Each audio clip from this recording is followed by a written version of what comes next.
Hi friends, welcome back to ChatGPT for Beginners. My name is Helena and this is Espresso AI, where I share non-technical AI education to help try and close the AI literacy gap. In this video, I'm going to be talking to you in a bit more detail about ChatGPT specifically and the different models that you can use within ChatGPT and what you might actually use them for. Before I get into all of the lovely juicy detail, I am aware that this video, out of all of the videos that I produce as part of this series, is probably going to be the one that dates the fastest, because at time of recording this, we're in the early part of 2025 and ChatGPT, OpenAI, the company that owns ChatGPT, release new models, better versions of this software all of the time. So the functionality updates every couple of weeks. So this is the video that I will probably be adding lots of links to and caveats to at a later date, and I will probably refilm at some point in the future. So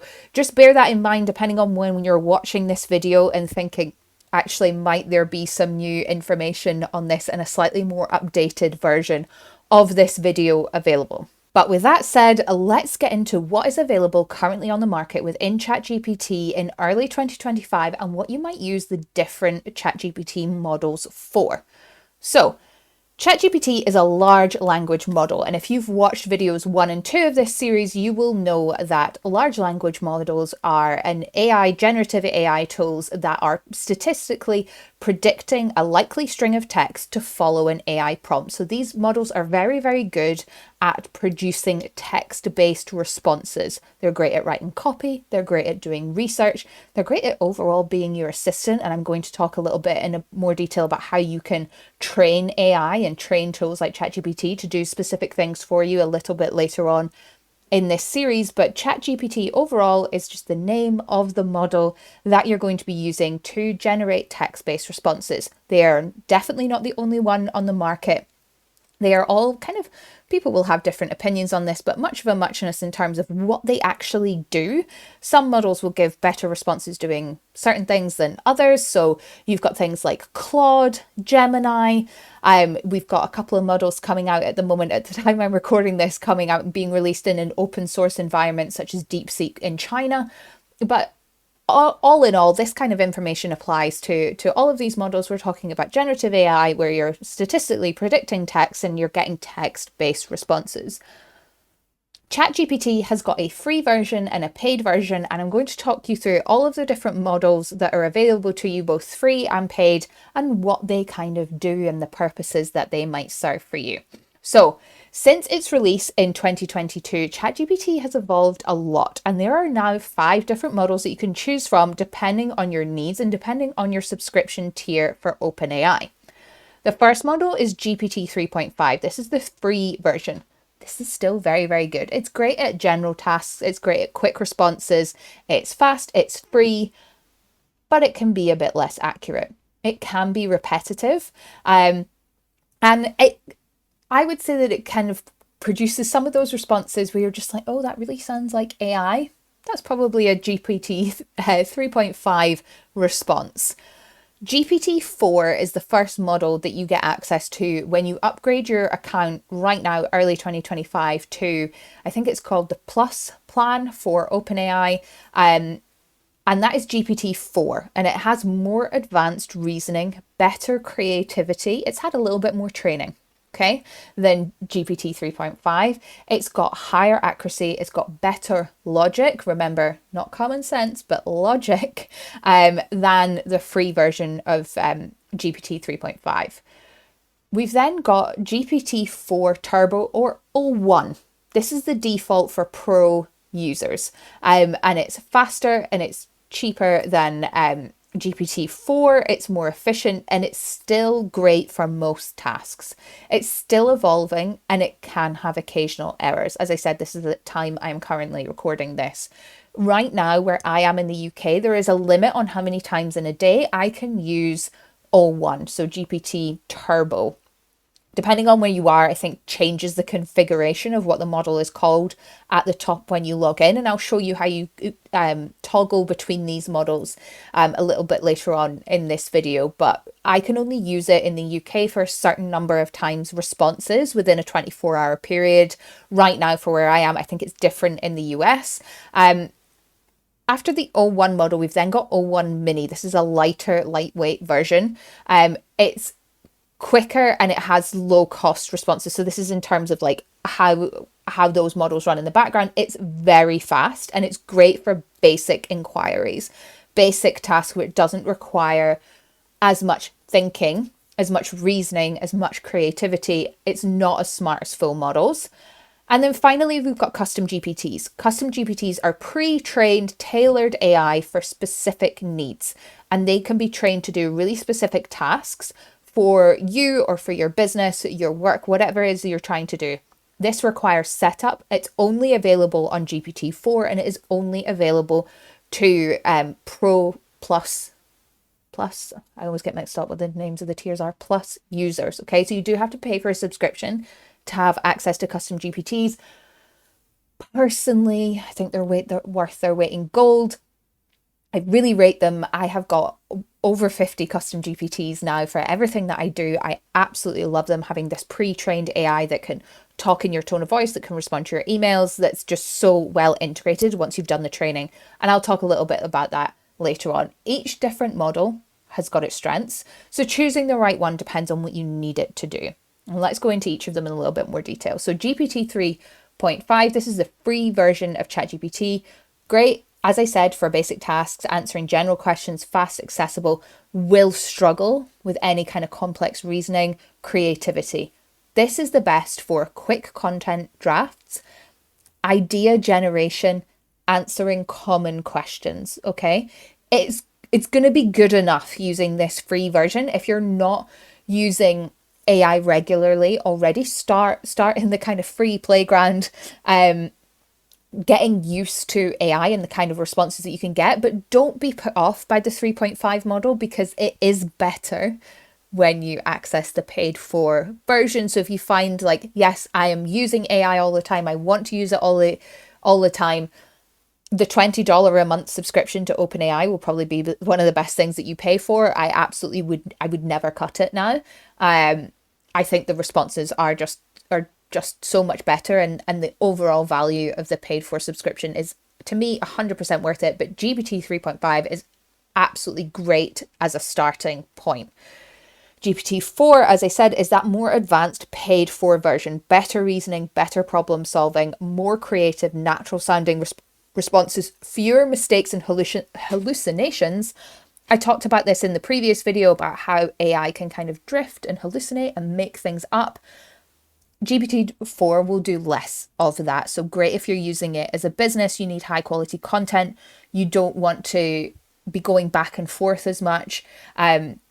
It's great at research, problem solving, and it does sound more human. And in the next video, we're going to talk about in even more detail about how you can make AI sound more human.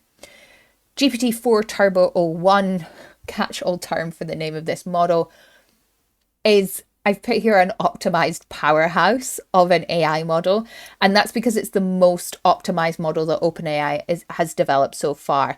It's designed to be faster and cheaper than GPT-4, but with nearly the same intelligence. Much faster responses, lower cost for OpenAI, so more efficient and making AI more affordable to run, and has advanced reasoning. So great for writing, research, coding, better if you want higher performance. As I mentioned, it is limited on how many runs you can use of Turbo 01, at least where I am in the UK at the moment. And then finally, the Mini is the lightweight version.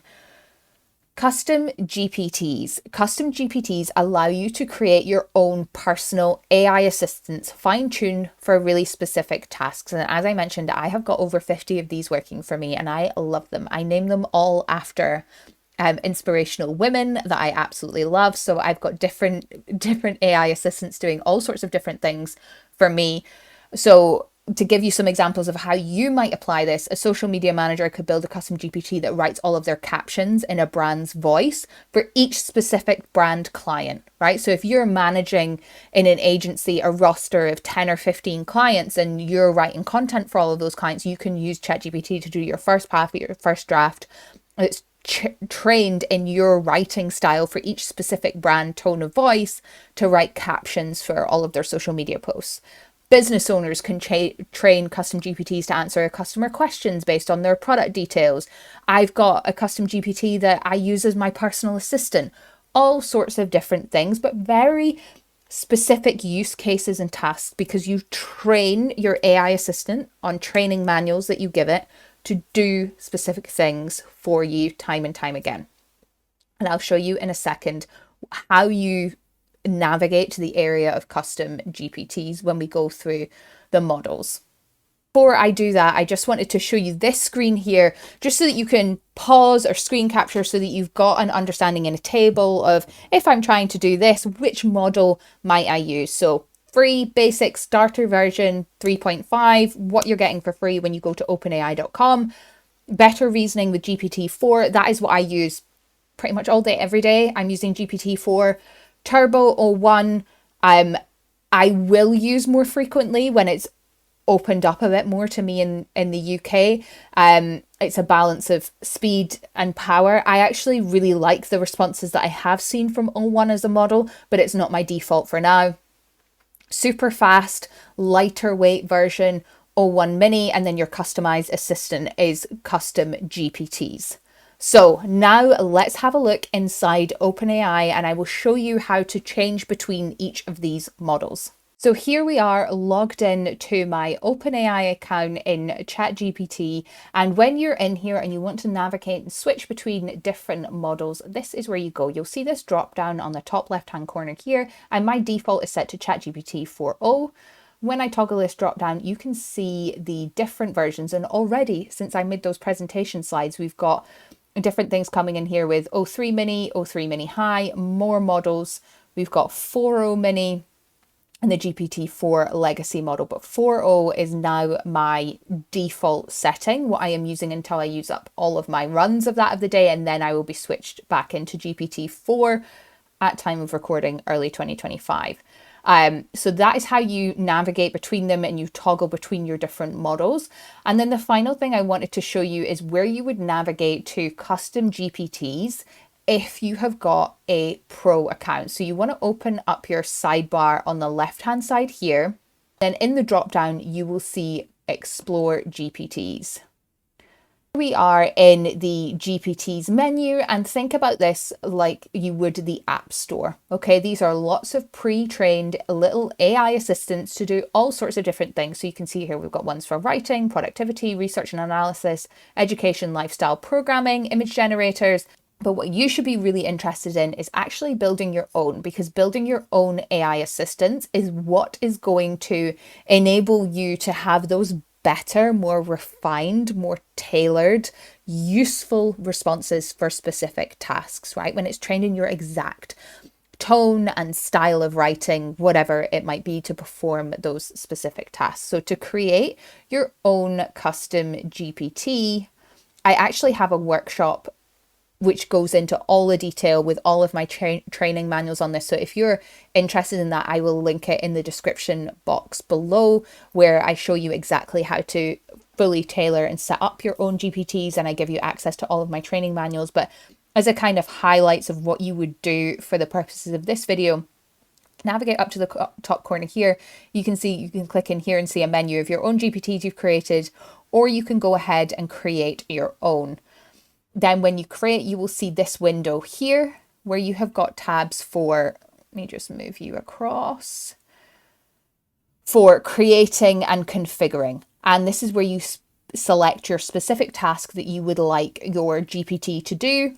You give it its instructions, you give it a description, some conversation starters, and you load up the knowledge base. So the knowledge base is this part down here where you upload specific files. This is where you might load up your brand tone of voice, examples of things that you have done previously. So you can give it some data and say, hey, I need help creating video scripts for short form video content, here's some examples of either creators that I love their tone and style of, or ones that I have done previously and I would like your help writing scripts and frameworks in my exact tone of voice and style. So this is where you create custom GPTs. You've got the configuration here, and you can also, if you toggle to create, you can ask ChatGPT will walk you through the process, but I tend to go straight to configuring because I have a good idea of what I would like them to do now. And then in this right hand panel here, behind where my head is, don't worry, I'm not blocking anything out, is where you can preview testing out your GPT. So that's where you build custom GPTs, where you find them, but you do need that plus upgrade at $20 a month at time of recording in order to be able to get into here. That's all for this video. I hope you found it useful. If you did, then please do like, subscribe, leave me a comment and let me know. And I will see you in the next video, where we're going to talk in a bit more detail about how you can humanize the responses that you're getting from ChatGPT and make it sound more like you. I will see you in the next video.